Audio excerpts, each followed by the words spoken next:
Welcome.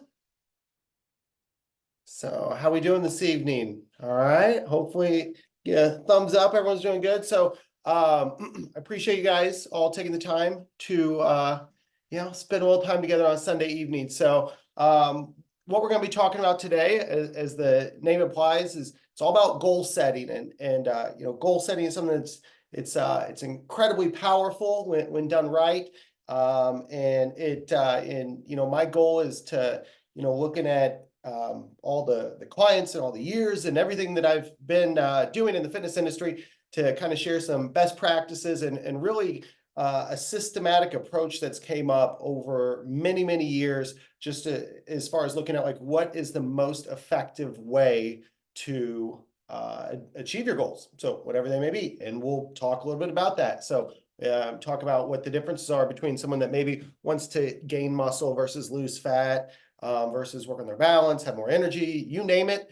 We've got some tips and tricks that, like I said, hopefully you can walk away and just to make it a great year. So to start off, like I said, what we're going to talk about, it's all about creating an effective plan. We're also going to talk about some of the biggest mistakes people make with goal setting. And then I'll open it up to some Q&A. So I already had some people submit some questions to me, but we'll dive into that as well. So I'll open it up. So if we haven't had the pleasure of meeting just yet, so I'm John Farkas. I've been a personal trainer since 2002. I've been a gym owner since 2011. At the moment, got 4 personal training studios. We work with a lot of clients on a weekly basis. I like to think that while I consider myself a book nerd and I'm always looking at what are the best practices and what does the research show, I like to think that I've also kind of balanced that out with a lot of hands-on experience and just kind of learning like, okay, what does and doesn't work. So most importantly about me, I'm a guy that cares about helping people. I've seen the difference fitness can make in your life, and I've also seen what happens when you don't make it a part of your life. And we'll talk a little bit more on that later. But again, my goal is just to give you some simple frameworks and strategies that you can use for the rest of your life. A lot of people tend to overcomplicate goal setting, and I believe that simplicity is the key to long-term success. So with that being said, let's dive in. Right out, let's get right to it. So how do we create an effective plan to achieve your goals? So that's kind of the $1 million question. And when I think about what's the best way to go about this, there's really 3 parts to it. So we want to look back, look at where we're at today, and then look ahead. So think about it as like, think, past, present, and future. And so with goal setting, a lot of people, they always want to jump right to like thinking about what do I want to do this year, or like, what am I going to work on? And, while I love the enthusiasm, I always like to, say, hey, let's pump the brakes for a second. And, before we jump right to like, what are we going to tackle this year? I think we first need to start by looking at the past and looking back. And the reason I think that's so powerful is because the greatest predictor of future behavior is past behavior. So we want to use that so that we can help you better strategize and create a more successful plan. So again, the best way to figure out what's going to happen in the future is just to start by like, well, let's look at what happened in the past. And in order to do that, we use a framework that we call an after action review. This is something that comes from the military and the special forces. And it's really at the end of each mission in the special forces, there's a series of 3 questions that it's an exercise that involves 3 questions that really help plan for greater success in the future. And so the first question is what went well? So again, in the special forces, they're looking at, from the mission that they were just on, they get back and they say, all right, well, what went well? I think the same thing is important for all of us. we need to look back at 2023 and look back over the last, 3 or 6 months and say, what went well? What are the things that I did do a good job of? Maybe, you know what, I didn't get, there may be some things I didn't do, but I was great with working out consistently, or I was great about making sure I always got my water intake in, or I made sure I was really active, got my sleep. So we want to figure out what went well. Because one, those are things that we should probably keep up, but then we can also start to identify patterns that we can use moving forward. A good example, I was just talking to a client named Stephanie this week, and she was talking about how her exercise routine wasn't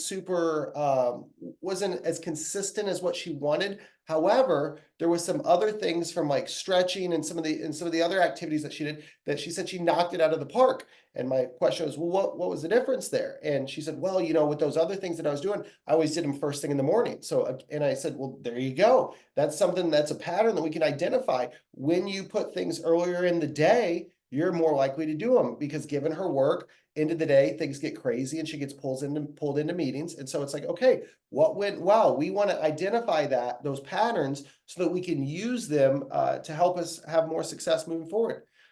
The second question is, what didn't go well? And so looking at the client Stephanie, who I was just talking to this week, example would be, well, working out in the evening, she wasn't quite as consistent as what she really hoped to be. So that's one example of something that didn't go well. So maybe it was like, you know what, my nutrition, I didn't get it dialed in exactly as I wanted to. Or, you know what, I said I was going to keep a food journal, I didn't, or I didn't really prioritize my sleep as much as I really anticipated. So again, we want to look at like what didn't go well so that we can, again, those are lessons and patterns that we can use to do better moving forward. And then the third and really the most important question of all is, what can I do differently moving forward? What can I take from what can I look at my wins and then look at the things that didn't go as well? And then what can I do differently next time? So if it's, I wasn't really consistent with drinking water or exercising, we'll just say,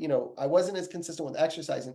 It's, well, what can we do different? Could we schedule it at a different time? Could we maybe, plan that half of the day where maybe you have a little less on your plate, or could we move some things around? So again, that's the most important thing when we're looking back, is like, what can we do different? There's lessons to be learned from both the things that went well and the things that didn't go well. Now, with this, let me say, this is an exercise to help your future. The goal is not to beat yourself up or talk about like, oh, I suck at this and I did all these things wrong. No, that's not the point here at all. We don't want to do that. So, because that's not really helpful to just like pick on yourself. So it's an exercise that we want to try to remove as much emotion as we can from it and just look at the facts. Well, where were things good and where were things not good? And then again, what are we going to do different next time? So this is the first step. And to me, this is extremely critical. This is where you have to begin. So you have to begin with this after action review, or looking at what's happened. And because it's going to play such a big part in your future success, because this is a good indicator that if we were to do the exact same things again, we're probably going to get similar results. So we want to use this as an opportunity to learn and do better. So a couple other questions, you could think about, like one of the questions I always ask myself is, well, what did I learn from the last year? What were my takeaways? Again, I'm just looking at this as a learning experience. It's not something that I want to do to just beat myself up and talk about all the things I didn't do. No, it's not that at all. It's simply just saying, what can I take away from this? Because I feel like there's so many golden nuggets that we could take and apply. So that's part one, is look back. Part two is look at where we're at today. So where are we at today in relation to the goal? So obviously that's very important. Now that we're looking at today, like we have to figure out, where I'm at today. So what is the goal and where am I at today in relation to the goal? So, so the $1 million question is, what do we want? Are we aiming for less fat, more muscle, increased endurance, better balance, just general health, just feel better, move better, look better? Like what is it? And however you define it, like that's totally up to you. There's no right or wrong answer. There doesn't need to be anything like this massive, drastic goal.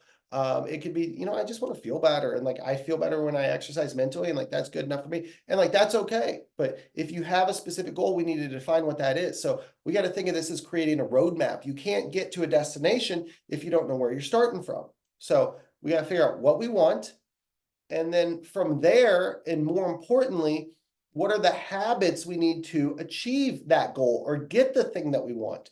So for example, if we're trying to lose body fat, well, what are the habits that are going to help us achieve that goal? So it would be like being in a calorie deficit, making sure we're exercising consistently, or increasing our activity, and or increasing our metabolism. Now, what's the best way to do that? The short answer is just strength training. That's the best way to keep your metabolism up, especially as we get older. Our metabolism, it does tend to slow down, but it has less to do with age. It's not as if our body says, oh, well, I just had another birthday, my metabolism's slowing down. It generally is more correlated to the fact that we're losing skeletal muscle mass. So, if what's the goal? Is it to lose fat?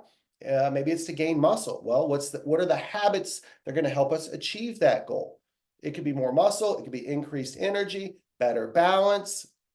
Again, with general health, there's a lot of different things that this could include. But again, these are just some of the like big foundational things when we're looking at like first, defining the goal, and then, what are the habits that are going to help us achieve the goal.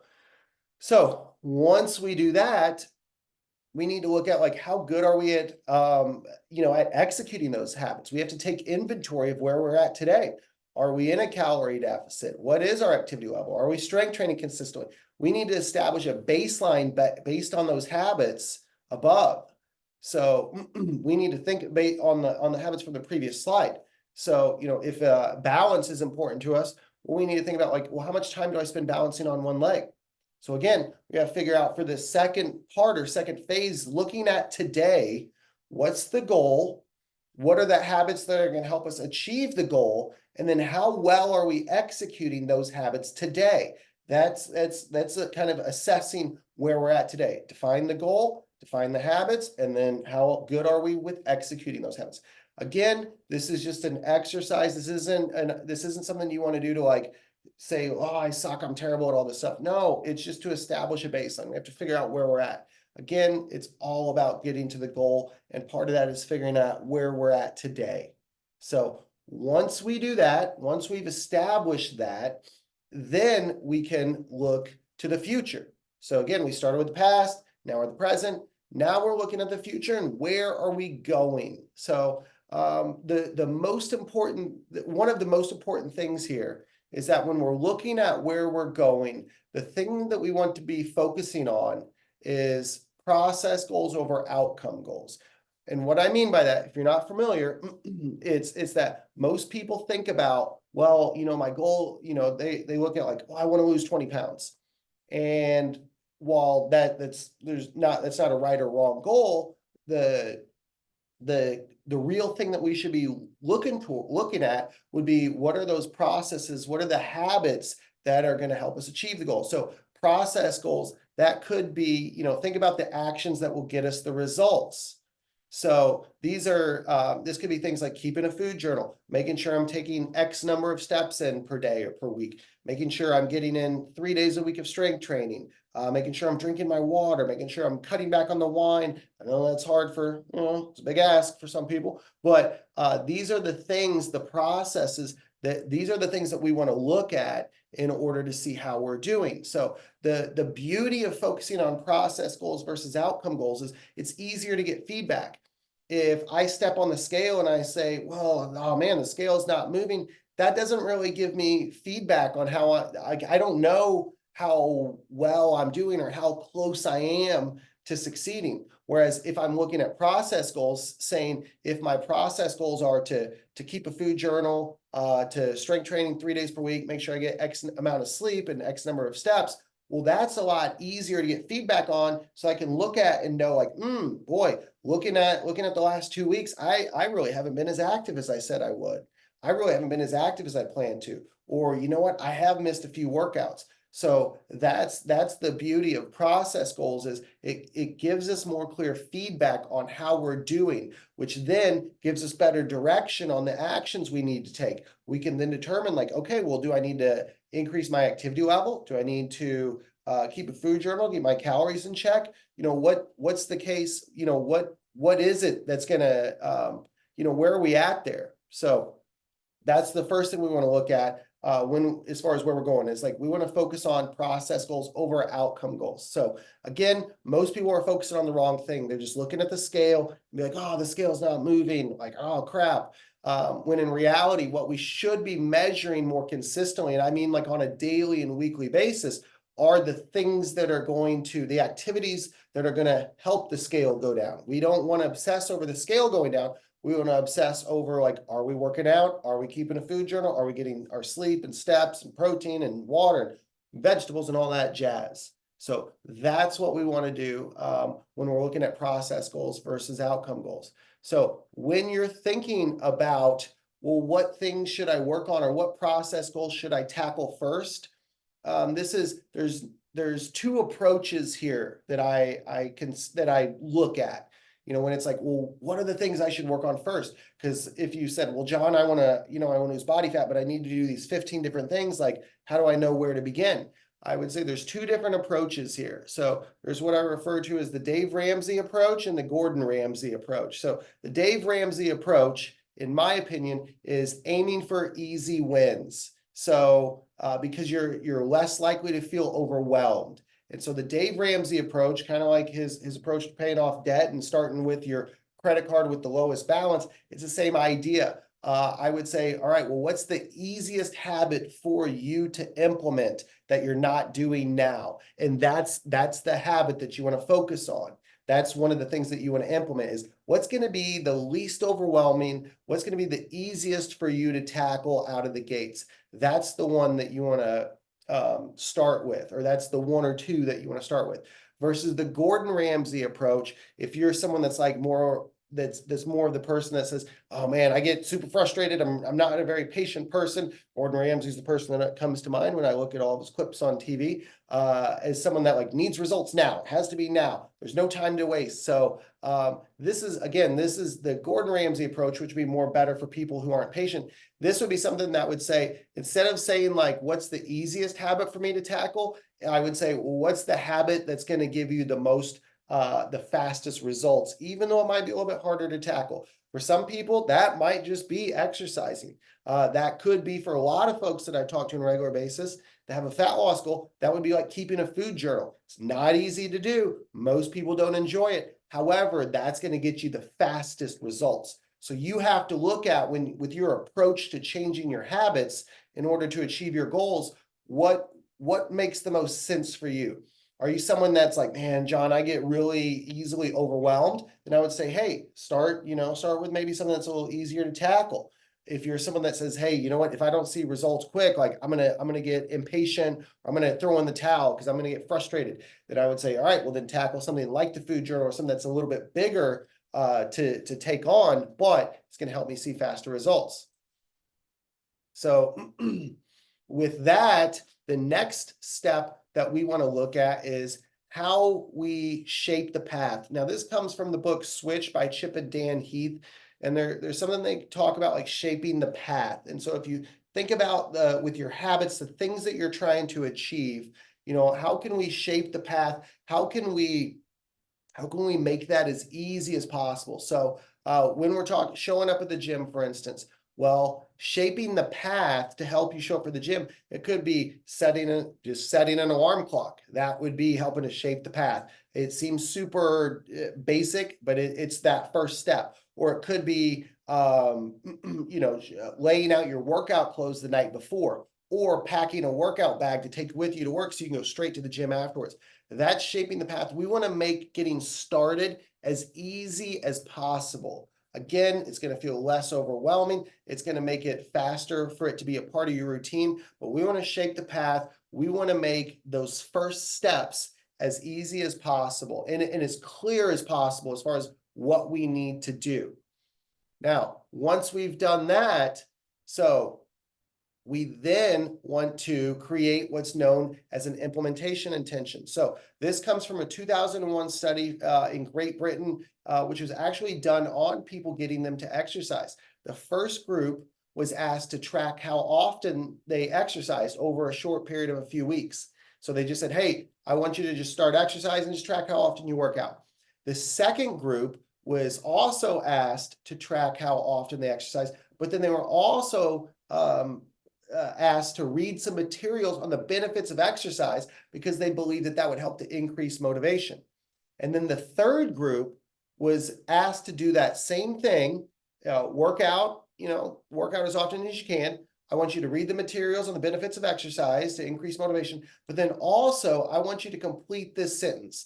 I will exercise on blank at blank in blank. So I will exercise on what day, at a time, in a place. So I will exercise on Thursday at 7 a.m. at this gym. So the results of this study showed the first two groups were actually very similar. Reading the material, thinking it would increase motivation through education, it actually didn't have a difference in the results of the folks that consistently exercise. It was like 35 to 38% were successful in exercising when they were just asked to track it, or they were asked to track it plus read. However, the third group, and this was really interesting, 91% of those individuals were successful at implementing exercise, at exercising. And it's because of this implementation intention. That's the only difference. They gave it a place to live on their calendar. And it's one of the most extreme, it's one of the most effective strategies or things that you can do, is give everything a place to live on your calendar. So again, that implementation intention will go a long way towards setting you up for success. And then the last thing to help you shape the path is to shrink the change. And by that, I mean, we want it to feel less overwhelming. We're all busy, and most of us have a tendency to want to bite off more than we can chew, or we think like, oh, I can do all this stuff. But then life throws us a curveball and gets in our way. And so again, we want to shrink the change. A good example, if you're trying to get more sleep, rather than trying to go to bed an hour early, just say, you know what, I'm just going to turn off the electronics, 20, 30 minutes earlier. I'm just going to brush my teeth 20 minutes earlier in the evening. I'm just going to lay down in bed 10 minutes earlier. We want to take baby steps. Again, this may seem like, oh man, I'm never going to achieve my goals doing it this way. But what's more important is we're looking at the research behind sustainable change. That's what matters. I always tell folks, I don't care if you get in shape for a wedding in 6 weeks. I care, are you able to keep that off or stay in good shape 6 months or a year later? So, and one of the keys to doing that is to shrink the change. So when we're looking at the head, when we're planning for the future, again, we want to think about shaping the path, identify the first steps, create an implementation intention, and shrink the change. All right. From there, we want to measure and create regular check-ins. So now there's two different ways to look at this. So we're not talking about this with this, we're talking about looking at the outcomes. Now we should be measuring the process. We should be measuring like the food journal, our steps, our sleep, how often are we working out? We should be measuring a couple of those things on a daily or weekly basis. Now, that being said, we should look at measuring the outcomes, but we want to do that less frequently. All right, because you'll drive yourself crazy if you overdo it. And so again, this is the stuff you should be measuring a little less frequently. It could be by, if body composition, gaining muscle or losing body fat is a goal, we have like our InBody machine at all the gyms that measures body composition changes. If someone is wanting to increase their strength, I would say, well, pick a couple exercises, maybe something for your core, something for your upper body, and something for your lower body. So these are just some examples based on some research that I've been doing with one of our coaches on looking at like what's the most effective exercises we can do in the gym to measure like long-term strength changes. So here's just a list of a few.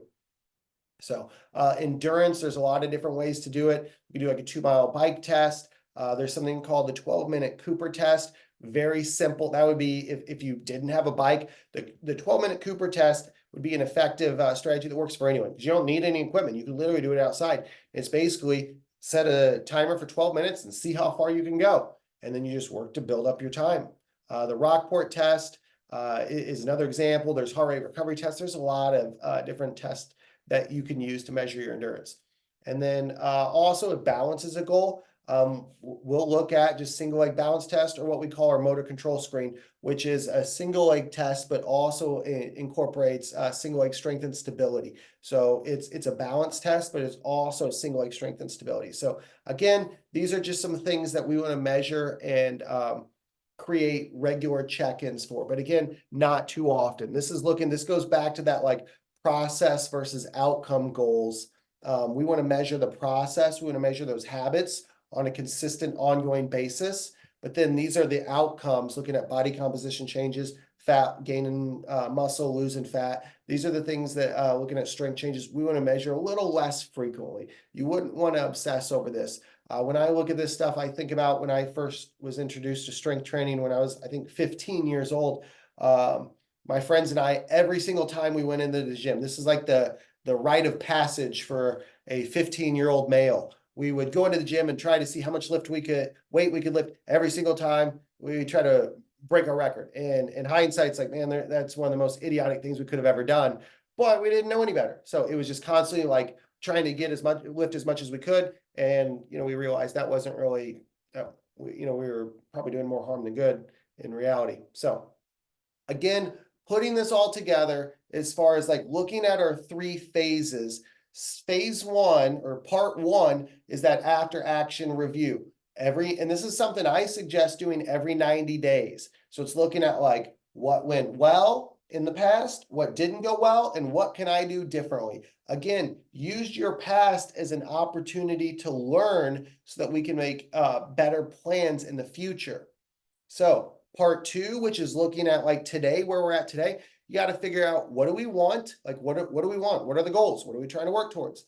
And then what are the habits that will get us to the goal? What are the habits that will get us what we want? We need to identify those habits, which they were, some of the basic ones were listed on a previous slide. And then from there, where are we at with those habits? So again, if someone wants to get stronger, we need to figure out, well, what are the habits that are going to help us get there? Well, let's see, our strength training workouts, how in strength training workouts, our protein, making sure we're getting enough sleep. Those are things that would help us increase lean muscle or get stronger. So we need to know, like, what are those habits? And then where are we at? How often are we working out today? How often are we drinking protein, and how much sleep are we getting? So again, that's extremely important. So, and then the third step, which is kind of part 3, looking ahead, that's where we want to shape the path. We want to focus on the first steps and that implementation, meaning giving everything a place to live on a calendar. And we want to shrink the change. So think about focusing on fewer things, but doing them better. Think about, again, we want to make this as easy as possible to get started. We're going to focus on process over outcome goals.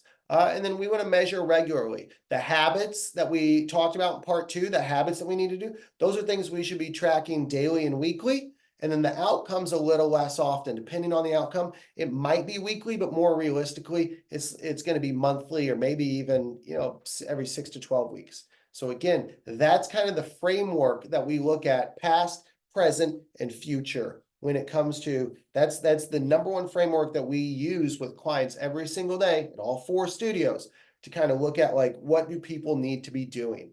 So moving on. So what are the biggest mistakes people make with goal setting? These are probably not going to come as a big surprise. However, I see the same things pop up over and over and over again. Again, been doing this for 20 years, and it's the same stuff over again. So there's 4 in particular. The first one is too many or conflicting goals. And so one of the things that from the book Switch by Chip and Dan Heath, there's some research that shows the likelihood of sustaining a habit decreases drastically with each new thing you add to it. So if you have 15 different goals, you're going to need to do a lot of different habits. You're going to need to do a lot of different things to achieve those goals. Well, that's going to be really hard to sustain, because we just simply don't, we're humans, we're busy, we got a lot going on. And so the likelihood of sustaining your habits decreases drastically with each additional habit that you add to it. So when it comes to like chasing too many goals or conflicting goals, one of my favorite sayings that I use with a lot of my friends is the man who chases two rabbits goes hungry. And it's just this idea that the more we spread ourselves thin, the more difficult it's we're making things on ourselves. So we don't want to do that anymore than we have to. So if we narrow our focus, we're going to be a lot more effective at achieving our goals. So the next mistake that most people make is switching their goals or the plans too soon. And it could be something like, well, I want to lose muscle, and the next month I want to lose fat, or the next month I want to do this, or I want to do that. And I understand goals change over time. However, we need to be careful that if we're switching them too often, we're likely not going to make great progress on anything. And so, same thing with our plans. We tend to change, it's like, wow, I tried this and it didn't work for me. And that could be the case. The plan, the program, the nutrition or exercise plan, that could be the case. But more times than not, it's a lot of, in my opinion, people just don't give it enough time. So success takes time. If you think about it, if it's been, 20 years since you were at that goal, or 20 years since you've done a lot of the habits that you need to do, what makes you think you're going to undo 20 years of work in like 6 weeks or a couple months or even a year? Again, it seems, I know a lot of people don't like to hear it, but like success takes so much longer than what we think, and a lot of it's just because generally it took us a long time to get to where we're at, but also it's just in order to make sustainable change, we're not going to, generally most humans are not going to completely uproot every single thing in their life and say, you know what, I'm going to go cold turkey, giving up the alcohol, giving up the sweets, giving up all this stuff, and I'm going to keep a food journal. And the odds of someone doing everything just perfect are very slim. It can happen, but for most people, that's not realistic. And I'm saying myself included in that. So again, success takes time. You have to be patient. I know no one wants to hear it, myself included, but that's the reality. So the next mistake that people make is not measuring the process. Again, most people want to look at the scale and just think like, oh, the scale's not moving, or they want to look at like the outcome. But as we talked about earlier, those process goals, those are the habits, those are the things that we want to make sure we're doing. Most people fail to look at the execution of the plan or the habits that we need to do. So this, in my opinion, is your number one tool for feedback on your execution, is to measure, how often am I working out? How often am I in a calorie deficit? How often am I doing my stretches? How much am I sleeping? How many steps am I taking on a daily basis? We want to measure the process, because the process is something that directly gives us feedback, instant feedback on how we're doing. So again, don't ignore the process. These are the things you want to be measuring on a daily and weekly basis. All right. And then the last one, the biggest mistake, is just not taking action. So, and this, it's like the saying, the best time to plant a tree was 20 years ago. The second best time is today. This is something, this is one that's near and dear to me. Some people, may or may not know this story. I talk a lot about my father. My father's someone that growing up, I always remember as a kid, well, I was into exercise at a young age, and I'd be like, hey, why don't you work out, Dad? And it was like, oh, well, I'm busy with work, or, once it gets a little cooler out, it's too hot. Once it gets a little warmer out, I'll start walking, it's too cold, or, once I retire, or once this happens, or once that happened. There was always an excuse, well, after my arthritis flares down, there's always something going on. Unfortunately, he didn't do anything, never did. In 2016, the strokes, he had his first stroke, and my family and I, we lost count how many strokes he's had. He's diabetic. He's fallen more times than I can count, one of which led to a torn rotator cuff, which, if you're familiar with it, that's not a pleasant surgery to come back from. He's had a kidney removed. He's on dialysis all the time. He's in and out of the hospital every year. I look at today, and he can't hold his grandkids. He can't hunt. He can't fish. He can't do any of the things that he wants to do. He's still alive, but yet I look at it and I'm like, man, this guy, he hasn't even really, he hasn't been able to enjoy life in 7 or 8 years. And I don't say that looking for sympathy. I say that because I believe it's extremely important for people to understand that there are consequences to not taking action. And so, he truly is the thing that drives me to want to help people. Is I don't want people to end up like him. And if there's one thing that you take away from this, it's that I genuinely believe, and this is the hill I'm willing to die on, is that taking care of yourself is the most unselfish thing any human can do. Because if you don't really have anything to give to others. And so again, you got to put your own oxygen mask on first. So that's why, like I said, if there's one takeaway from this, is that don't wait, because the timing's never going to be right. The circumstances are never going to be just right. There's always going to be an excuse, but you can't do that. Please don't do that. So that's why I do things like this, is to hopefully help people get started. So do not wait. So that's again, that's the most important thing when it comes to your habits. Don't wait. You've got to take action today.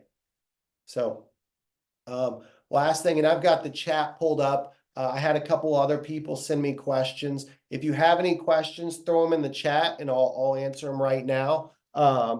So a couple questions that people have asked me though. How many habits should you implement at one time? Because I did mention, you want to start with fewer habits so that you're less overwhelmed. I generally start with one in each area at most. And what I mean by that is one for exercise. So if you're just now getting started at a gym, it's like, boom, there's your one. Is from an activity standpoint, boom, you're done.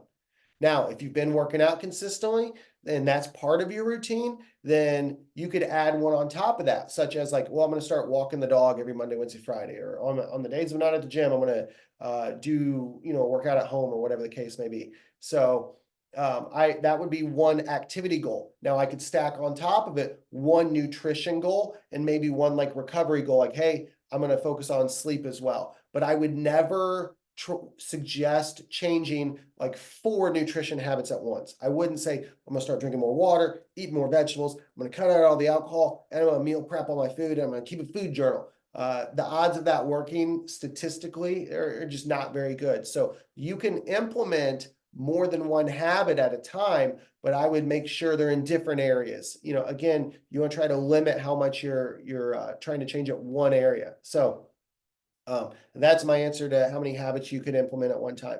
So how many times per week should you exercise? That's a great question. I think people should move every single day, meaning just get up, move around, stretch, walk, whatever. I think as far as like exercise goes, like as we think of in the gym, in my opinion, 3 days a week of strength training seems to be a sweet spot. Can you do more? Yes. A lot of people though, it tends to just consume too much of their life. If you're cool with doing more, then by all means go for it. But I really try with most people, I say if you can just do 2, and again, this is looking at it through the lens of people that aren't really interested in working out anymore than they have to. I would say, if you can just do like 2 to 3 days a week, 3 days a week would be amazing. Again, if you want to do more, cool. But let's really just try to hit that 3 days a week. Let's start there. And then on your off days, again, you can, stretch, yoga, Pilates, bike, swim, run, whatever the case may be, walk, hike, walk the dog.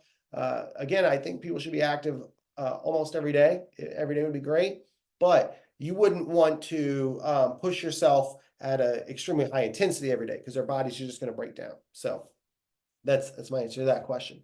Another question: how long does it take to see results? That's the $1 million question. Very difficult to say because it does vary based on it depends on the goal and the individual. There's a lot of circumstances come into play.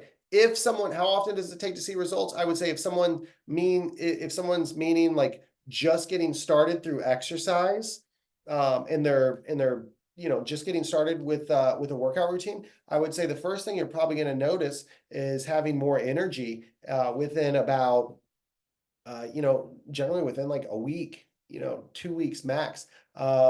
Typically, as far as like feeling better, about 2 weeks. As far as seeing differences in your strength, usually within 2 to 4 weeks. As far as seeing physical differences, generally that's going to take a little bit longer, more, I would say in the 6 to 8 week range before like physically you're really starting to notice a difference. Again, you're going to feel different before you're going to feel better before you look better.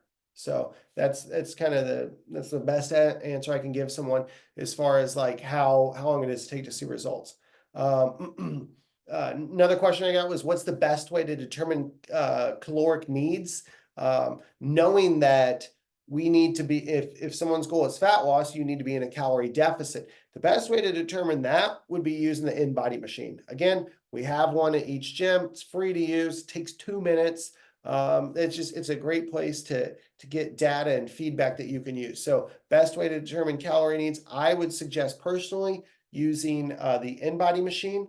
That's generally the simplest. There are more accurate means, but that would require doing like a DEXA scan, which I'm not sure. There's only a couple facilities in town, I believe, that do that, or hydrostatic weighing, which is basically like you get in like the clown dunk tank. You can do that as well. I've done that. I did that before. That's not really comfortable.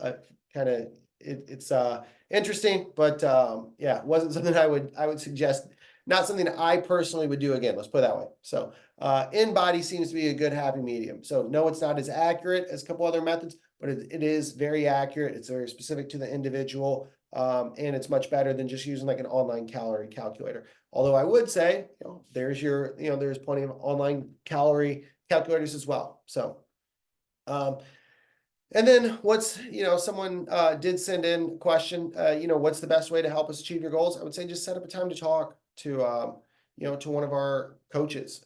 Set up a time, and I'd be happy to, introduce you to someone on the team.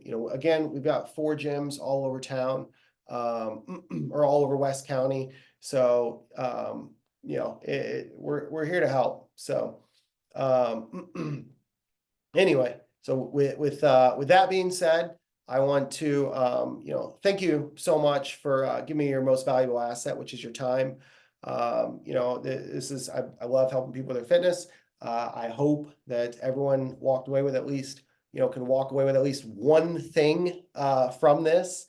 As far as like one nugget, that's kind of my goal. It's like, all right, if everyone can walk away with at least one thing that they can take with them moving forward, then like, all right, I've done my job, and it was worth the half an hour or 45 minutes of your evening. So hopefully it was. If not, maybe I'll try again better next time. So again, thank you all so much for giving me your time. I truly believe nothing matters more than taking care of yourself.